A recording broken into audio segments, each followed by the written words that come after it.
Welcome, everybody. Oh, I'm so excited because this is the final conversation in this segment of Defining Black Womanhood around motherhood, leadership, and mental health. Some of you all may know, some of you all may not know that May is Mental Health Awareness Month. And I wanted to highlight Black women who are open with talking about their mental health journeys, motherhood, and leadership. So before we dig in, because I just started talking, my name is Bianca Cotton. Just in case we haven't met, I'm the founder of Behind the Confident Smile, where we inspire women to walk in love, live in hope, and be healed from past hurts. And I don't know about y'all, but some of my past hurts been coming up in my face and triggering.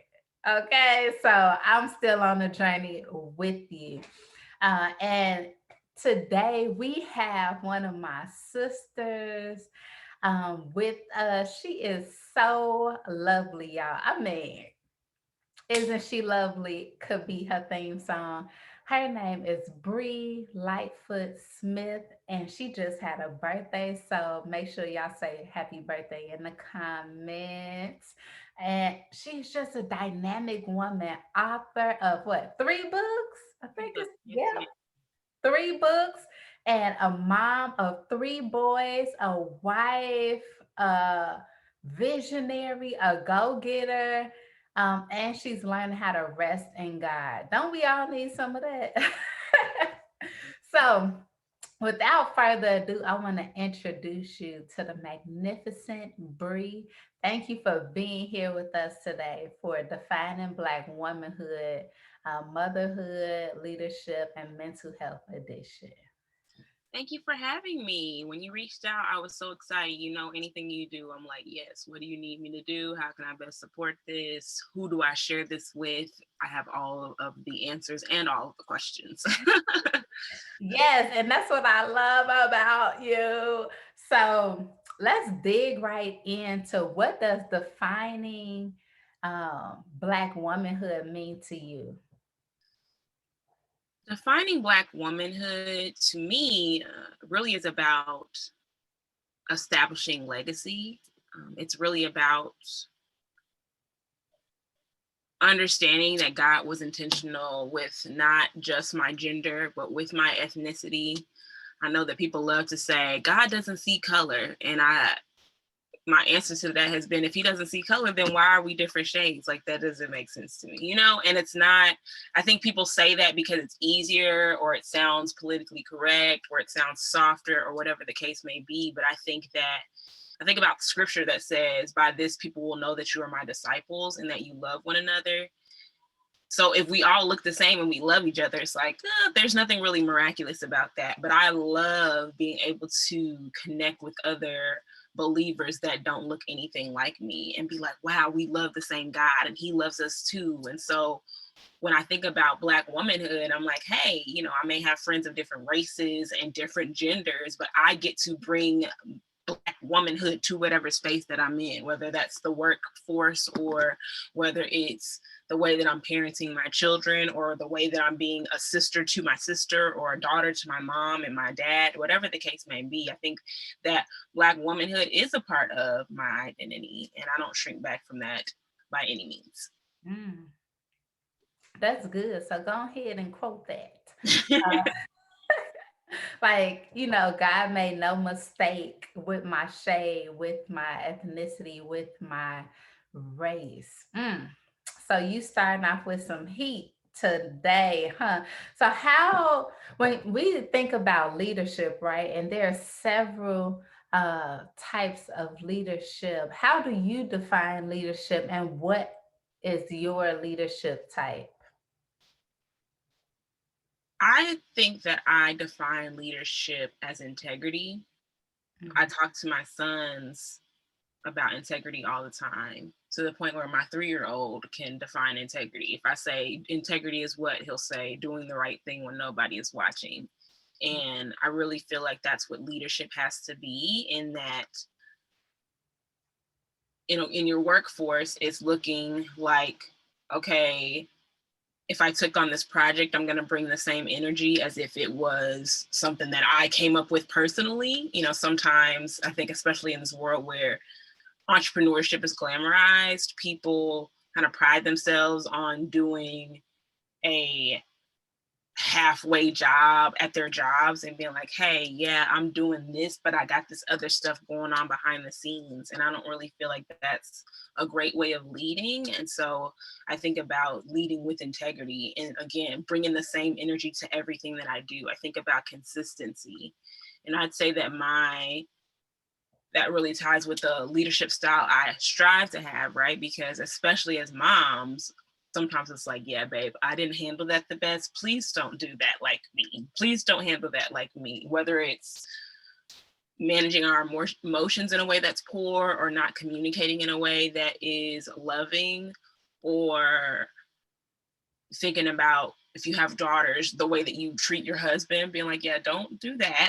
If you're trying to honor your husband, maybe be a little bit softer than me. Or thinking about, for me, one big thing that I love to grow in daily is the way that I'm communicating things, because both me and my husband always said that we want our children to be able to communicate their needs, so that anger isn't a default response and they don't feel like they're having to be defensive all the time, because they're able to clearly state, hey, this is what's wrong with me, and empower other people to help them when necessary. And so, again, when I think about leadership, I think about integrity, because at the end of the day, if you are a so-called leader, but people feel like you're one way over here and you're another way over here and you're another way over here, they probably aren't going to see you as a visionary. They're not going to really see you as somebody who's trustworthy, and they're not really going to be able to get behind whatever it is that you're saying, because they're like, well, you don't even do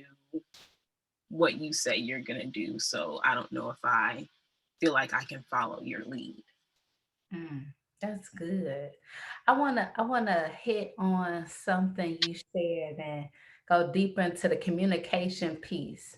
Um, you said you and your husband are intentionally focused on helping your three sons, which we know right now we're living through a double pandemic, social unrest as well as a health pandemic, racism, all of that layered into one.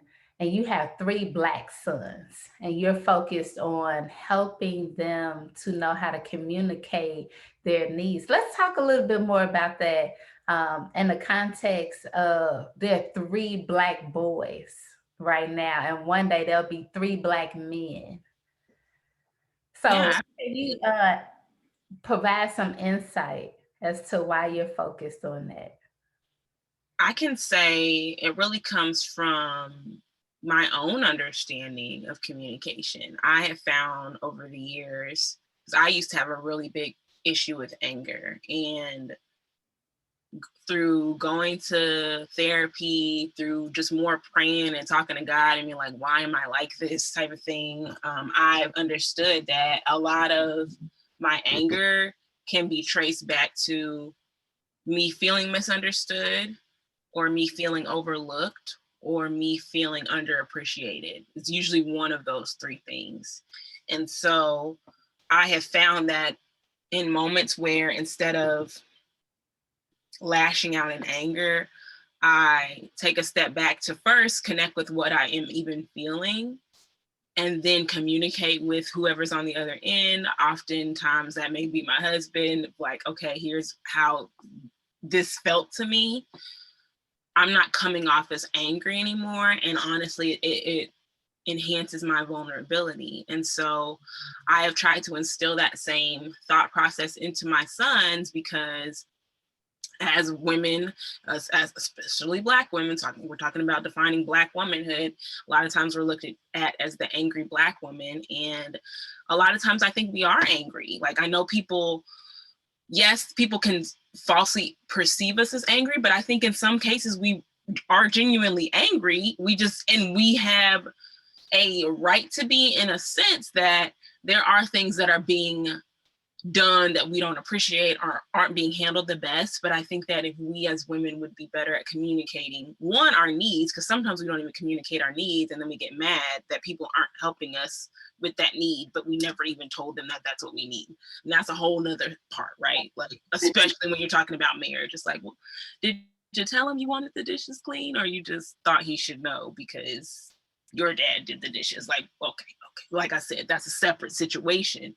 But again, getting back to my sons, one thing that I'm really big on, especially with my oldest Jaden, of course, I will have that same consistency, God willing, because people talk about how you're easier on the youngest because you're tired or whatever. But I'm gonna hope that I can bring that same energy to all three of my children. I tell him, I say, Jane, if you yell and scream, it doesn't help you because you're gonna probably get more frustrated, and it doesn't help me because if there's a specific need that's not being met, I can't meet you there. I can't address that need if you don't tell me what you need. And in light of the things that we've seen this past year with the Black Lives Matter movement, we know that our young boys, our men are perceived as dangerous naturally, and not doesn't make it right? Sometimes when people are like, oh, well, you can't start having those talks because then it's verifying, hey, if this is how the world is, I'm not going to say, hey, the world isn't like this, baby. So you just do what you need to do. If I already know that you may be coming in at a disadvantage and people may be intimidated by you because of your stature, because all of my boys are going to be tall. My husband is 6'4". Sometimes some days we say 6'5" because we really genuinely don't know. He's somewhere between those two. And so my children will probably be 6'4" or taller. And then they're black boys, as you said. For me, I want people to perceive you as, and again, not because it's right or wrong, but I want them as they're in conversation with you. And hopefully you'll be in a situation where if you are in a situation with a cop or even a teacher, through conversing with you, they're able to be like, you know what? No, this isn't a regular kind of what they would perceive as regular, right? Oh, you're a different kind of Black man. And again, not verifying it, not saying that it's right, but at the end of the day, if I know communication is something that you can use as a tool to level the playing field, if you will, and make it where they see you more as a human than they do as an object or somebody to fear, then I absolutely guarantee you we're going to be having a lot of conversations about how to communicate what it is that you need, because I can't control what happens in the outside world. And of course, the people always say, you can't control other people, you can only control you. And so that's what I'm trying to teach them consistently is, hey, even me, I'm like, hey, you can't handle you can't control what mommy's gonna do, but you can control your response to me. And so even if I do things that you don't like, it's not appropriate for you to just yell and scream. You can say, and my son has said to me, you hurt my feelings, mommy. And I'll say, well, I'm sorry, that was not my intention. Or even if I'm confused, I appreciate the fact that because of our consistency in talking about his feelings, he can communicate, you hurt my feelings, instead of just throwing a tantrum and running into his room and slamming the door, which he was doing. He was slamming the door, he was kicking the door. And I'm like, okay, does that make you feel better? Because usually we're doing those things because, again, we feel overlooked, or we feel misunderstood, or we feel underappreciated. So instead of you going and kicking and screaming, which again, if I were in your shoes, now I'm even more frustrated and I want to hit more walls and all that kind of thing. Instead of doing that, let's look to this other side where we're saying, hey, you really hurt my feelings today. And that's something that I even, at the age of 30, I'm still like, hey, and sometimes it takes some time because, again, there's that part in us that's like, okay, I don't want to offend anybody, or that's my mama, and I can't say no, because it always thus far has worked to the betterment of my relationship, and it helps people learn how to love you better. It helps people learn how to relate to you better. And again, if you're trying it to having relationships with people like your teachers or police officers in your neighborhood or whatever the case may be, if they know, they're like, no, that's Jaden. That's the Lightfoot Smith boy. He may be coming off as X, Y, and Z, but I've talked to him. He's extremely smart. He's this kind of thing. So Yeah, that's really, really important in our household, and was important even before we had children. I think that even before Jordan and I got married, we were talking about wanting to give our boys a huge, well, we didn't know if we were having boys or girls at the time, but wanting to give our children a vast vocabulary so that, again, if they're ever in a position where they're feeling frustrated, they can communicate that in a way that's effective and gets them closer to the goal that they're trying to reach, rather than, oh, they're angry and now someone is perceiving them as intimidating. That's so good. So let's go a little bit deeper now. So we you mentioned legacy in terms of how you define Black womanhood, leaving a legacy. You talk about your three sons and you and your husband giving them and gifting them a vast vocabulary. And mind you all, her sons are 3 and under. So imagine what they're going to be like as preteens, teenagers, because they are being imparted into right now. Um, what do you hope your sons will remember about their childhood? There's so many things. I definitely want them to remember the conversations I had with them. Because it's, for me, I love when children are like, oh, my mom, she used to always get on me about this. And that ends up being the thing that they thrive in. For me, something I think about, my mom was always really big on me and my sister writing thank you notes to people. Like I remember after my graduation, I got all this graduation money and it was awesome. And I was like, I'm gonna have to write a thank you note for every single card that I have received. But I love that she instilled that in me. And I love writing anyway. So I don't even look at that laboriously, but it's just funny, the thing that she's passed down to me. And so for them, I want them to think about our long conversations, even when ones they were rolling their eyes like, oh my gosh, what is my mom even talking about? I want them to remember how much I prayed over them and with them and for them. Even this past week, I've started bringing my sons into my prayer closet individually and praying with them and for them, because I want them to get to a habit, and God willing, we'll always have a home that has a extra closet that we can make a prayer closet. But I want them to eventually move in here on their own and come in here on their own and be like, you know what, when mama's stressed, she goes to her prayer closet. I'm kind of stressed out right now, even if it's about school sports or a girl that they like or whatever the case may be, that they understand that this is a safe haven that they can come to continuously. So I definitely want them to remember prayer. I want them to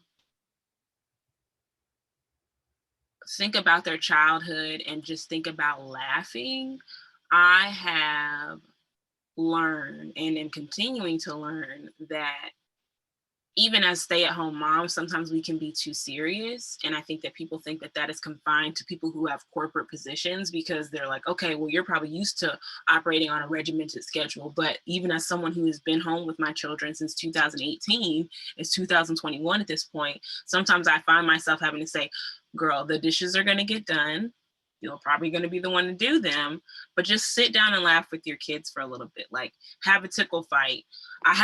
They haven't been able to get me with the costumes. Like, my sons have PJ masks, and I'm like, no, baby, that's okay. I'll just put it on you. So I haven't gone there, but like, I'm good for a tickle fight. I'm good for just running around in circles and playing tag. I'm good for blowing bubbles outside. Like, I want them to look at me, and when they think about me, be like, my mom was fun, like, to the point where it's almost embarrassing. Like, my mom, she low-key did a little bit too much. Like, mom, I'm 18, like, why are we doing like paintball fights or whatever the case may be? That's really what I want them to remember from their childhood. And something that my husband said, again, before we even had children, I want them to remember how much me and my husband loved each other, both through our words and also through our actions, to the point where I look forward to them being embarrassed, like, mom and dad, oh my gosh, can y'all stop like giving each other hugs and kisses? Like, can y'all get a room? Like, can y'all, oh, y'all are so embarrassing. I love that, because one of my prayers for my oldest is that, and God put this specific prayer on my heart, that our marriage inspires him to marry. where he wants to marry, because he's like, man, if this is what marriage looks like, I gotta get in on that. Like, I love what my parents have created together. I love what they've created for us. I love that the way that they support each other in their dreams. I love the way that, you know, my dad has a graphic design business and my mom helps him with his marketing, and my mom has a branding business and my dad designs the logos for her clients. Like, I want them to see that cohesion and really see what it looks like when God puts two people together that complement each other in a huge way.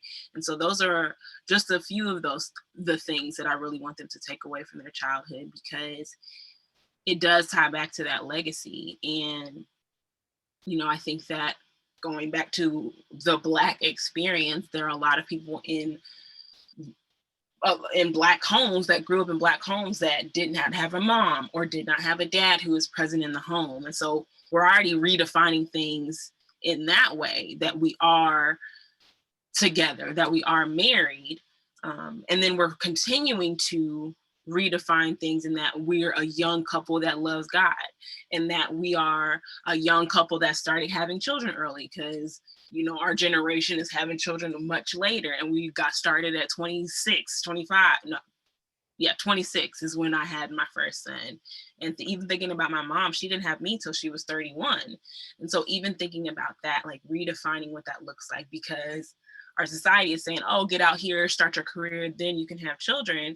And we allowed Holy Spirit to decide when we were going to start our family. And when he said, get off birth control, I was like, okay, it's only been 6 months, Lord, but if you say so, if you say so, Jesus. So those are the things that I want them to take away. And I want them to look at some of the crazy moves that we made and understand that they were only done by faith. And I want them to see the way that God rewarded that faith that we've had in him and continue to have in him, where even if things were tight or they weren't the way that we expected, or they weren't packaged the way that we thought they should be, like I talked about previously, that they will say, well, hey, I've seen what it looks like to follow God. And again, I'm going where they're going.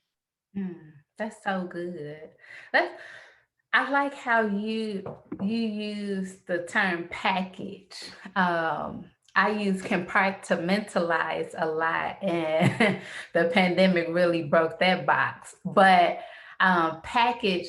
Let's talk about Black Girls with Purpose. What is that? What was it? Why did you decide to transition?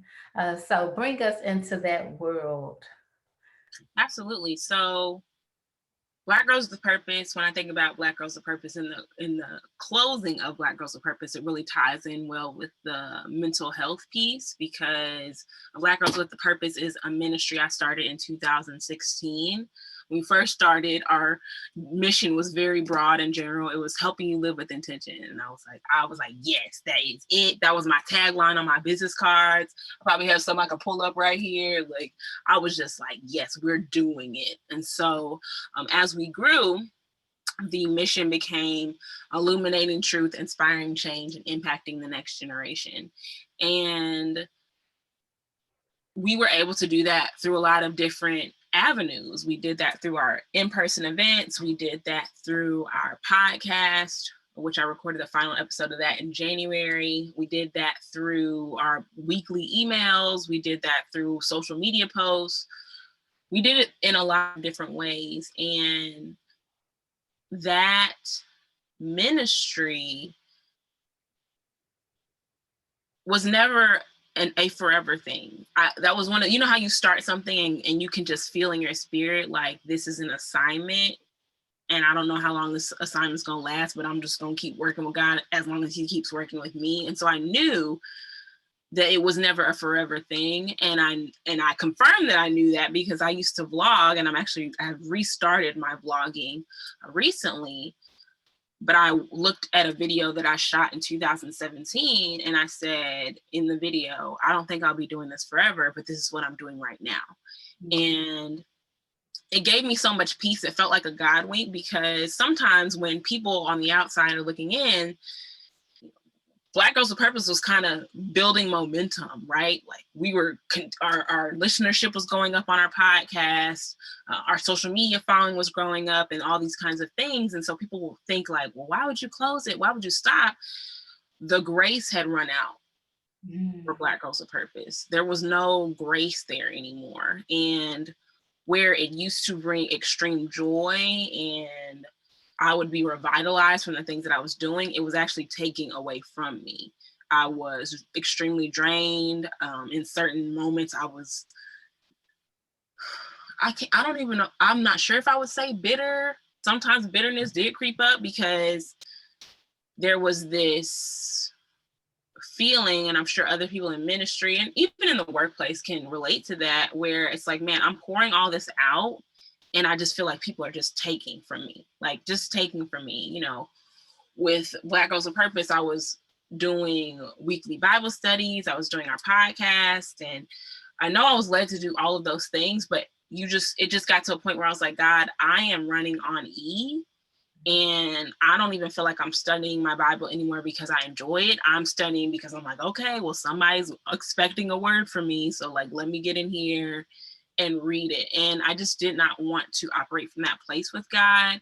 The word of God is too good to be looking at it as like a textbook, in my opinion. And of course, we know we're supposed to study to show ourselves approved. But I was like, if I'm literally studying it like I would study for trigonometry, you know, because I love and I have gotten back to loving the study of God's word, but it was to a point where it wasn't enjoyment anymore. It was just very methodical, very, okay, here's this and here are these 3 points and that type of thing.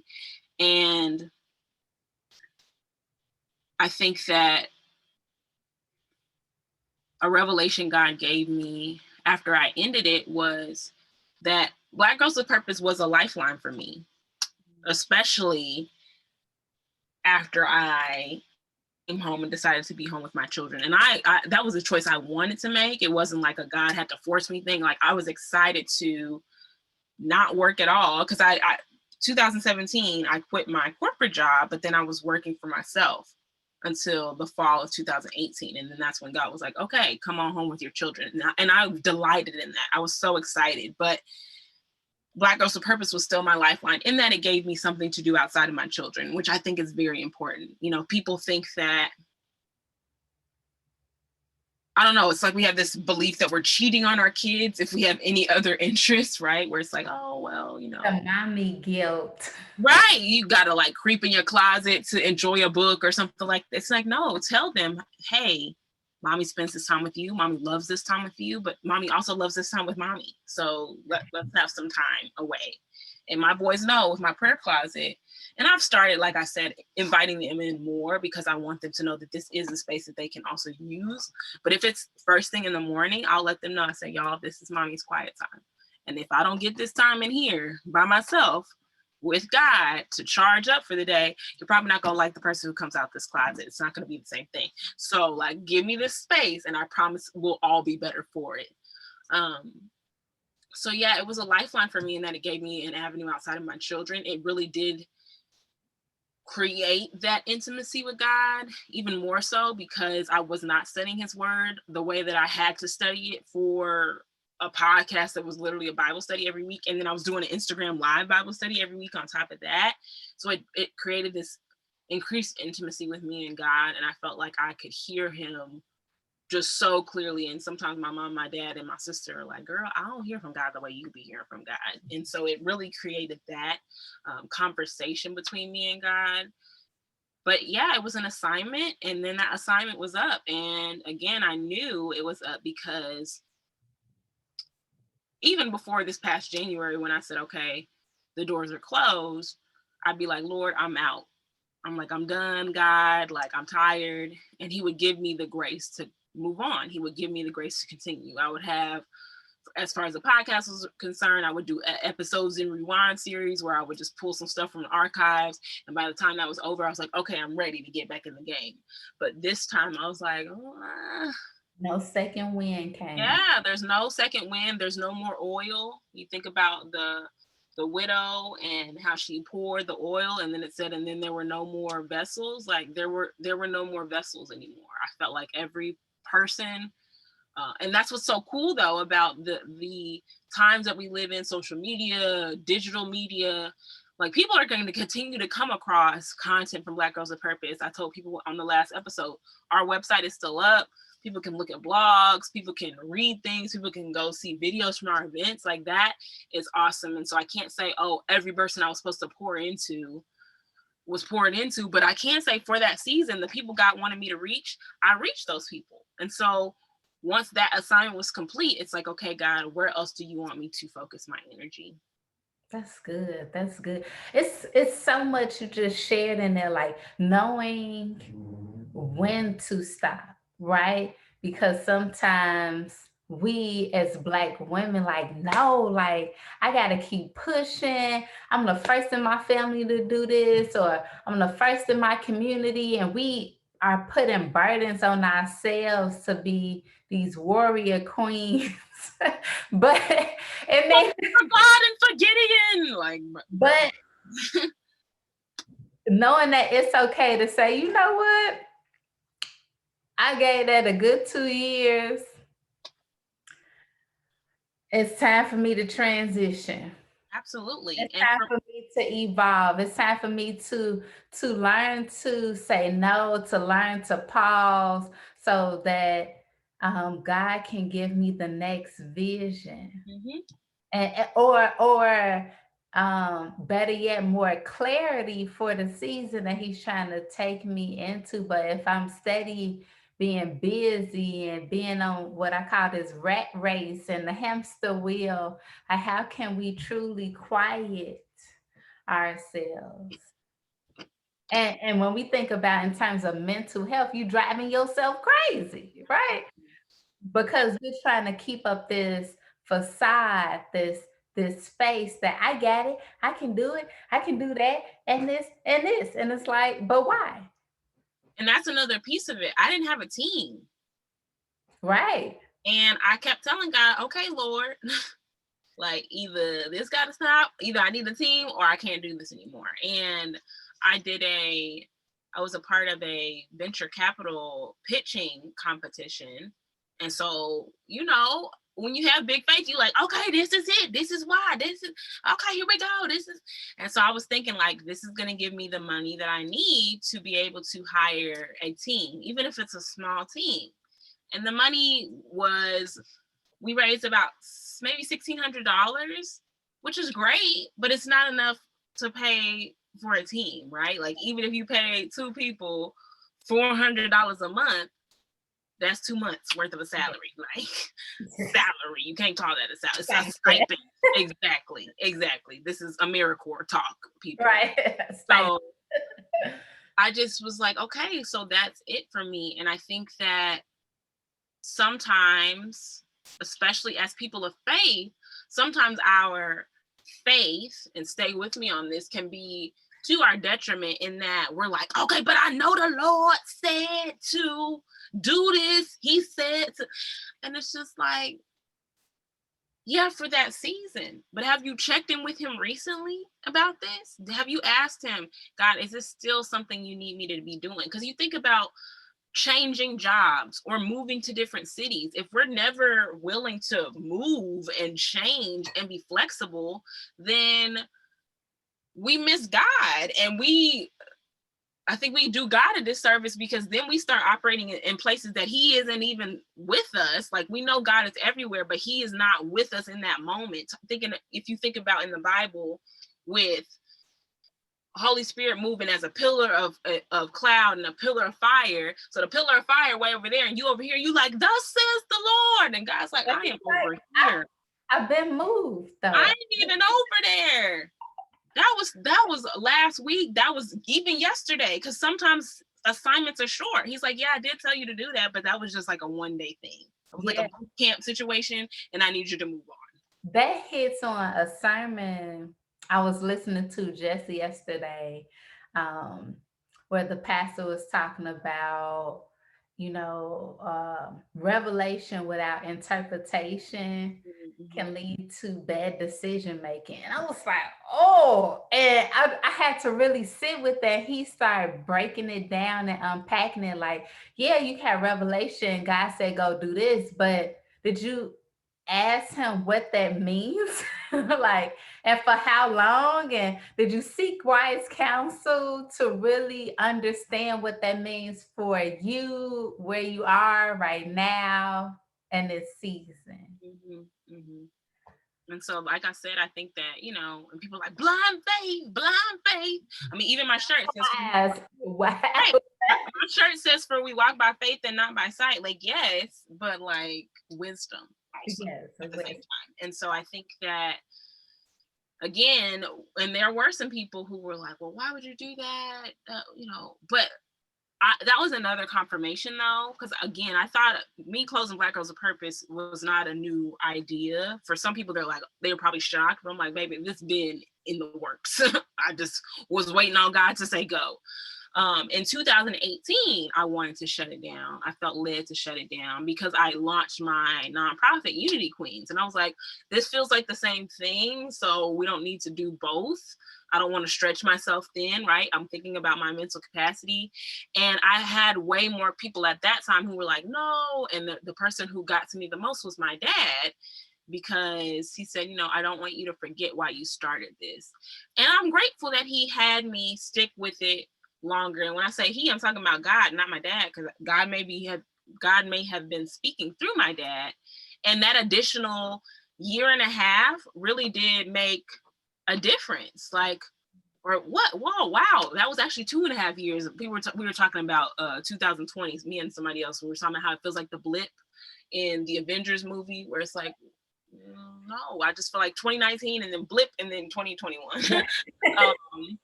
But so many things happened. Like, even I think about our 1-year podcast anniversary that happened in 2019, and that event wouldn't have happened. And I've seen connections. I've seen women who are still connected because of that event, like people who are still doing projects and collaborations and that kind of thing. So that was supposed to happen, right? Last year, I did a project called Activate that you are a part of, where I had different women come and speak on this platform and talk about being a Christian entrepreneur and activating our gifts and using them in the marketplace and that type of thing. That was supposed to happen. I've seen continued connections from that. And so if I had quit in 2018, those things would not have happened. But again, in this past January, I was like, okay, God, is there anything else? Like, when you think about when your waiter comes around, it's like, is there anything else you guys would like before I bring the check? Like, so I was like, God, is there anything else? Because if not, you can check me out. I'm ready for my check, ready to sign, give you my card, sign, and then move on to the next thing. And so I honestly, people ask me, well, how do you feel? How do you feel? How do you feel? And I told them I felt relieved. I had actually gone through a period of grieving, and you and I talked about that. I went through that last year, so I had already released it. I wasn't harboring anything. So when it was finally time to walk away, I was like, it is well with my soul. It's well with my soul. That's really good. I'm glad you brought up grief. Because grief is not just for when you lose a loved one. We can grieve dreams, visions, um, the end of a season, the end of a thing, before we transition and birth something new. So how have you been able to take care of your mental health, especially being a stay-at-home mom in a pandemic and giving birth to your third child in a pandemic, being a new mom again? How has that been for you? It has been a quest. I heard someone say that. Like, no, it hasn't even been a journey. It's been a quest, because it has required much more from me than I expected.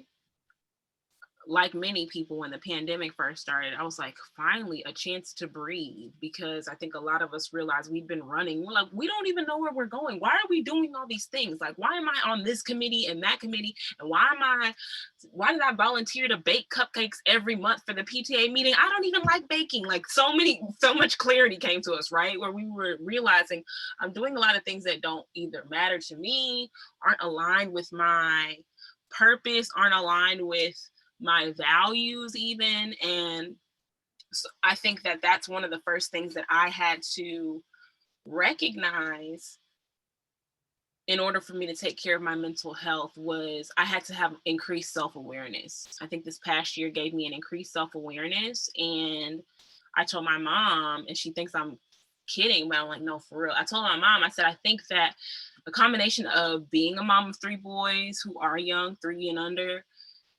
and also being in a pandemic, I said, I feel like I've turned into a little bit of an introvert, because I was the girl who was like, okay, events, conferences, da, da, da. And now I'm like, do I have to go?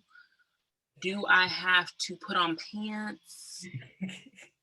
Can they be stretchy pants? You know, like, these are the things that I'm asking. These are the new qualifications for if something is worthy of my time or my energy. And after having that self-awareness of why was I doing all these things, and understanding that part of it was so I didn't lose my identity, because I think that a lot of moms, sometimes we stay busy in other areas just to be like, okay, I'm a mom, but I'm not just a mom. You know, you think about Mean Girls, where she's like, I'm a mom, but I'm not a regular mom. I'm a cool mom. Like, we're like, okay, I'm a mom, but I'm also like a boss mom. I'm also a... And y'all, I love us. I love the affirmations, but I hate, like, boss. I just hate that word personally, because I'm just like, we all just out here winging it, honestly. Like, we all just out here like, Lord, I don't know. Let's try this. With this work, I'm like, no, I'm not a boss. I'm an employee of God, and I'm trying to make sure that I get a good valuation on my annual, like, I'm just trying to make sure I'm not going to get fired. Okay. That's where I am. I'm not a boss. I'm an employee. And having that, an employee of God, no, like, I'm like, I do on my annual review. listen, I'm like, Lord, okay, I know I'm probably not gonna get a bonus this year, but like, can I keep my made job? it. Can I keep my job? Can I stay in my... I can even move into a different cubicle, cool. But like, I just don't want to get fired. Like, that's really my goal at the end of every year with God. I'm like, hey, still here, didn't get fired. All right, not getting a promotion, but hey.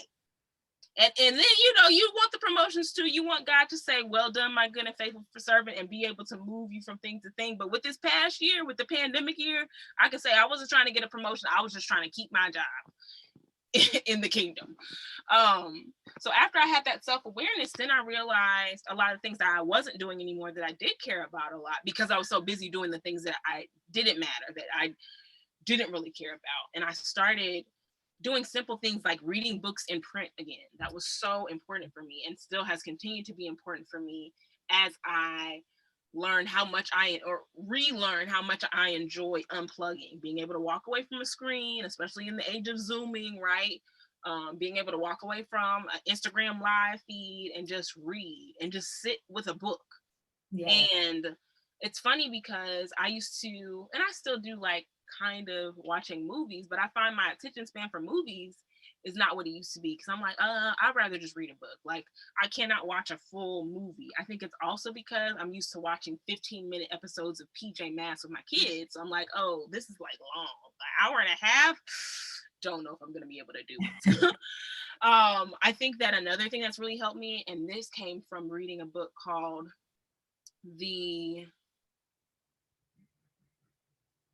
what's it called? The name just slipped my mind just that fast. It's by Mark Comer, and it's called I'm going to find the name of the book. It's not anything that I'm saying, but it's by Mark Comer, and the book is orange, and it has black text. It's still got but the book talked about single tasking versus multitasking. And I have noticed that has helped me a lot too, where he's like, if you're doing a task, just focus on that one task. And then when that task is done, do something else. And I had found in moments where, because I have to be conscious about it. It's not like, oh, I've mastered this. No, I have to say, okay, Jaden wants to talk to you about a marker. You better look at him. You give him that full attention. Oh my gosh, what kind of marker was it? What color? Ooh, does it look good on paper? Like, even if it's just a 2-minute conversation, and then I can focus on something else. Like, okay, I'm doing the dishes. And it's helped me with them. And I feel like it's almost kind of like creating boundaries, because I'll tell them, mommy's doing this right now. Or in the mornings, they'll ask, I love it when my children start to get things, because now my boys know we have a 2-story house, and our gate, I close the gate in the morning so that they cannot come down and just jump in on my day and be like, no, I'm making requests. No, boundaries, physical boundaries in this instance.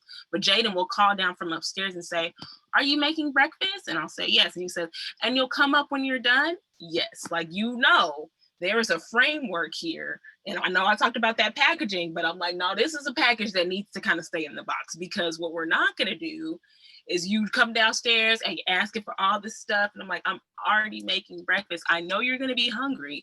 That's something I can expect every single morning. I've already anticipated that need. I'm working on the eggs. I'm working on the pancakes. I'm working on X, Y, Z. I think that's another thing that I have had to do. And it's been more advice, is getting up early. And I love getting up early, but when you have a newborn, you're like, well, why would you consciously, intentionally deprive yourself of sleep when you could be sleeping?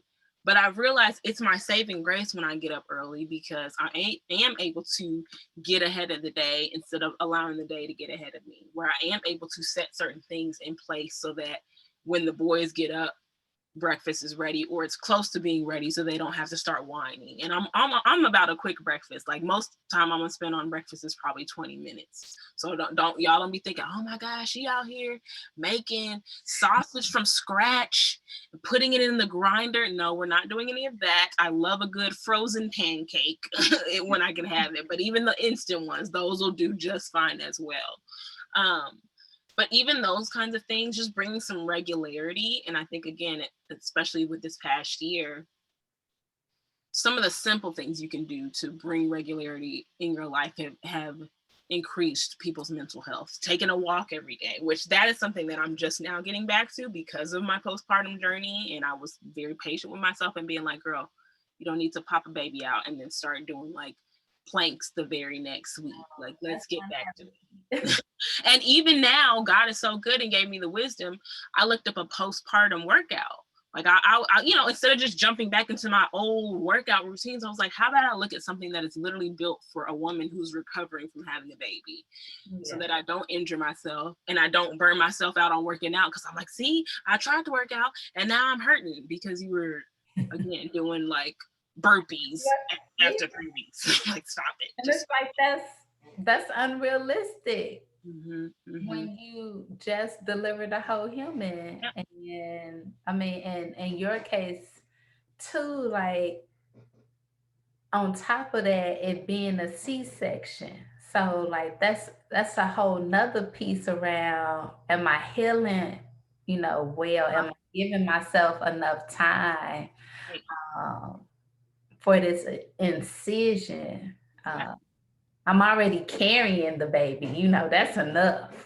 Right, seriously. And so I think that doing all of those things, including prioritizing time away, which is hard because for me, I realize it's like, wow, I think that some people talk about this, and I've tried to reframe that, even with conversations with people when they see me out and they're like, oh, I'm sure you're tired. I'm like, no, I'm blessed. Like, I'm really doing good. Like, I love my kids. Or even if I don't say, oh, no, I'm not tired, because I probably am, I'll just say, but I love my children, or they keep me busy in a good way, type of thing. And so I think that I used to look at time away from my children as like an escape.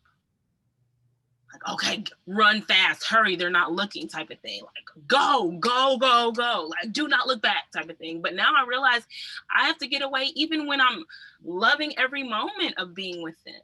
Like, this morning, I went to get my nails done. I was telling you that before we started recording.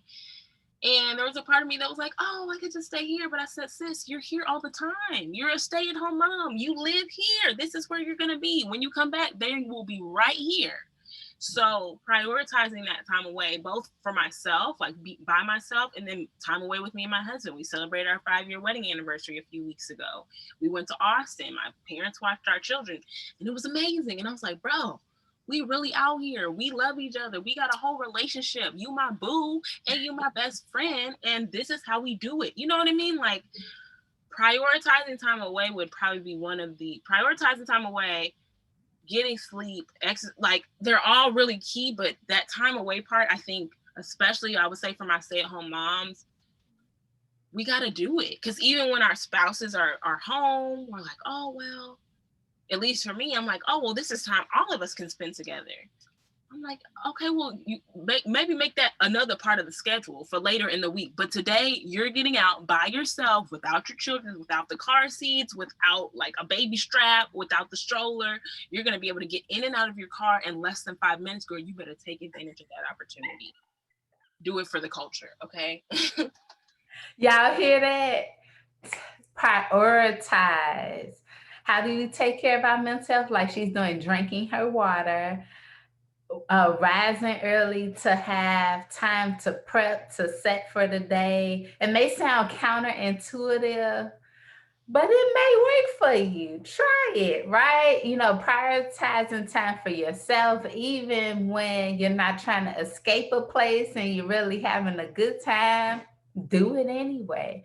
Prioritizing time with your spouse, your significant other, is important because before the children were here, it was just you and him, right? And so not forgetting about that relationship, that connection, why y'all got together in the first place. Absolutely. Because when these kids are grown and out the house, or grown, like if you have a child with special needs, they grown, still is you and him. You You don't know. want to look across the living room and like, what are you doing? Who are you? You like? I'm What? not. That was like, baby, that was when we first got married. We were 20. We're older now, and I don't like that anymore. I remember who you are. Am I up to date on who you are? Just as much as we evolve, they evolve.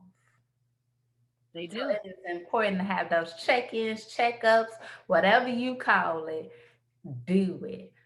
Even if it has to be a staycation, do it. We know budgets may be tight. We got kids, diapers, formula, feeding them. These kids don't stop eating, okay? If I hear snack one more time, it's like, honey, how many snacks do you need before dinner? How many? Okay?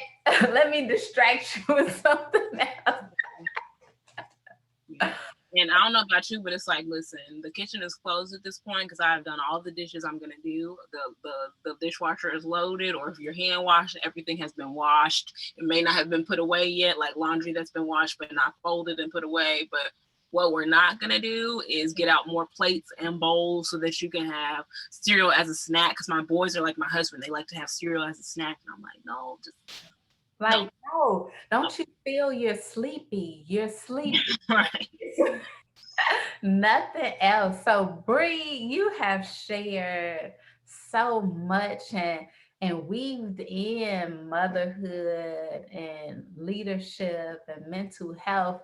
Are there any last pieces of wisdom you want to share with the women watching? Scripture is actually coming to mind, which comes from Matthew, and it says, let your light so shine before men that they may see your good works and glorify your Father in heaven. And I think that it applies to leadership, right? Where you want to lead in such a way, whether you're leading your staff, you're leading your household, you want to lead in such a way where people are like, there's something different about them. Even if the people are your children, where they're like, I see other mamas and they be kind of a little turned, but mom seems to be very mild, or they seem to be stressed. Or, I love when people say, oh, you're glowing, even now after 3 children, or oh, you look great, not from a vanity standpoint, but I'm like, yes, God, thank you for showing people that you don't have to be all broke down after you have kids, because even if you're feeling broke down, okay, like you don't have to look like what you've been through.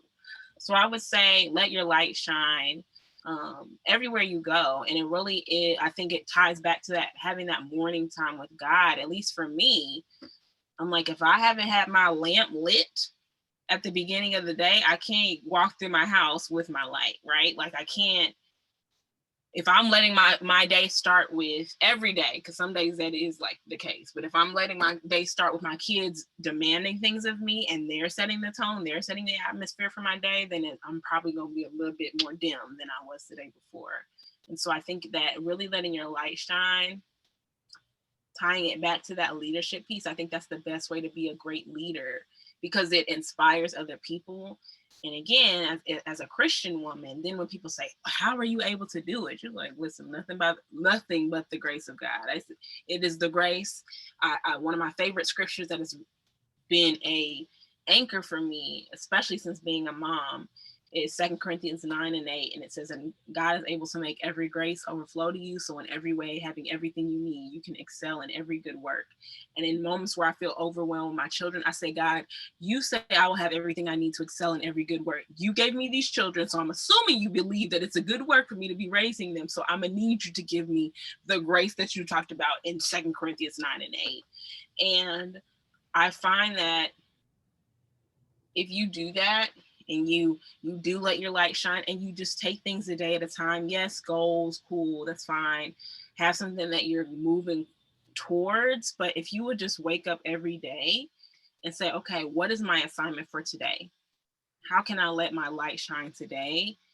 This scripture talks about the peace that surpasses all understanding. Like that has been the season that I've been operating in lately, where I have so much peace where I'm like, am I okay?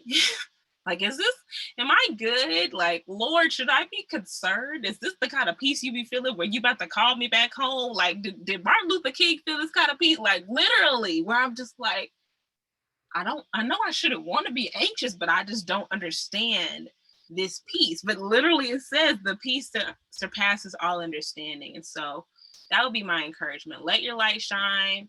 Don't let your light go out, because sometimes your children, you be feeling like they're trying to turn out your light. They're trying to snuff it out. And you're like, no. One of us is going to win, and it's going to be me. This light is going to continue shining. And just taking the grace that you need for today. Don't get overwhelmed by your to-do list, even if it seems like it's so long. If you have a big project at work, break it down into small action steps. Like, we're going to get through this, and we're not going to just barely make it. You think about the woman with the touching the hem of Jesus's garment. It feels like that sometimes. You're like, if I could just get to the edge, like I said, if I could just keep my cubicle, I'd be okay. Like, you're not even trying to get promoted. If I could just stay here. But I promise you, if you take it a day at a time, if you remain grateful, if you prioritize the time that you need away, if you get up early to have a moment to just check in with God, check in with yourself, and again, ask, like, how can I shine my light today? Life will be far less intimidating, and you will have what you need to lead in a way that's effective and that does leave that legacy. So good, Brie. So good. Thank you. Tell us how we can find you, stay connected to you, where we can find your books. Absolutely. So follow me on Instagram at Brie Lightfoot Smith. I'm in the process of working on my personal website. I actually have a company called Brands by Brie that does personal branding, websites, logos. So if you need a logo or a website, if you listen to this and you're like, you know what, I am going to start that business, reach out to brandsbybrie.com. You can visit our website there, sign up for a consultation. And like I said, I'm working on a personal website. So soon that's going to be where you can get my books. But for now, you can go to blackgirlswithpurpose.org and purchase Walking on Water, which is a 21-day devotional on faith about my journey into motherhood. and purchased the Black Girls Guide to Living on Purpose. If you have a teenager in your life who may need encouragement. And then I recently released the Black Girls Guide to Living on Purpose for women, because sometimes people think that we reach a certain age and we just have it all together. No, we still are having to pursue purpose daily. And I am learning that, and I continue to learn it. And I share some of the revelations that I've gotten so far in that book that I just released recently. Yes. Well, thank you so much. I'm grateful for you, for your sisterhood, for being an encourager to me. And also, I can't remember if you were my first ever podcast interview. I feel like that might be right. And I was so nervous, like, oh my gosh, what do I say? And I mean, since then, other interviews have come. So thank you for like being a launching pad in that arena for me and providing that experience. And you all, that's what community is all about, you know, whether you Black, white, brown, we out here sharing our own stories, changing the narrative of what is in mass media to say there are Black women defining Black womanhood at the pace that they are graced for. Absolutely. So thank you all for tuning in. If you like this, love this, like, share, comment, so that we can hear your thoughts. And don't forget to check out Brands by Brie. Follow her on Instagram, grab her books. Come on, y'all. Let's walk in purpose. Let's pursue our purpose. Let's invest in ourselves. Let's take those moments of pause and prayer and meditating on, why did God create me? Why was I placed here on earth? What does he want me to do today? And sometimes we get overwhelmed with the word purpose because it sounds so big. It sounds like, you know, something that I could never achieve. But if you think about it, like Brie said, in bite-sized pieces, what does he want me to do today? What am I purpose to do with this 24 hours or with this 1 hour? And start thinking about it in those pieces, we will live a life that we have yet to dream. So until next time, I hope to see you all again soon. Thank you so much.